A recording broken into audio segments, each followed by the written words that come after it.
That puts love on the line. There sure is, and a big deal breaker for a lot of people is money. According to a Finder survey, more than a third of American adults say that they'd reconsider a relationship over debt. So how can couples navigate this muddy territory?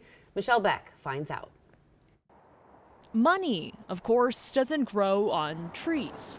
The park is a perfect place to think about money. It is. A lot of green. It is.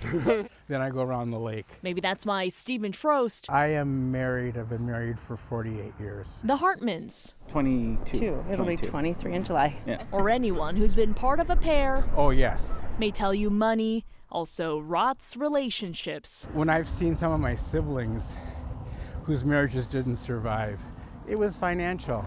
And debt I had more debt than he did. could even be the biggest reason for decay. Had he not been lucky enough to come out with relatively small loans, I would have, been like, oh, we got to talk about this. It would have been a deal breaker for him, I think, if I couldn't spend judiciously, which I do.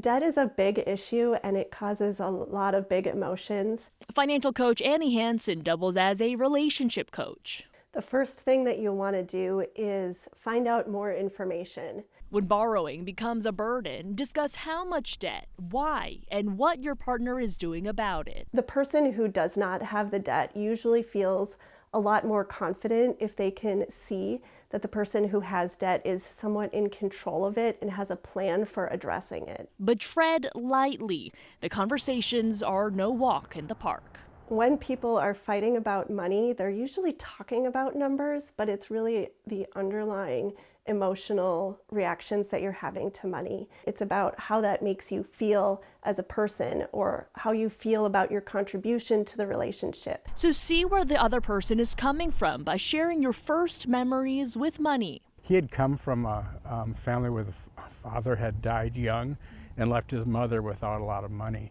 So he was always more wary of money.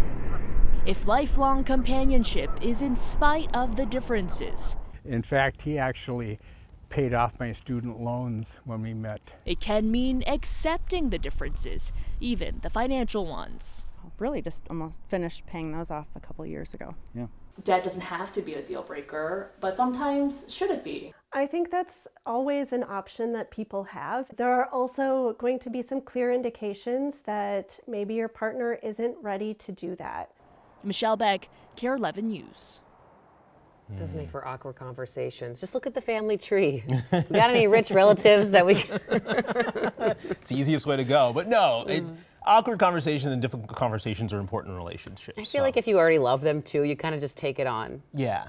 It's too late. You accept them for what it is and try to work with them to get down that debt, because at the end of the day, you're a team. You're working It's all together. about teamwork, John. Just like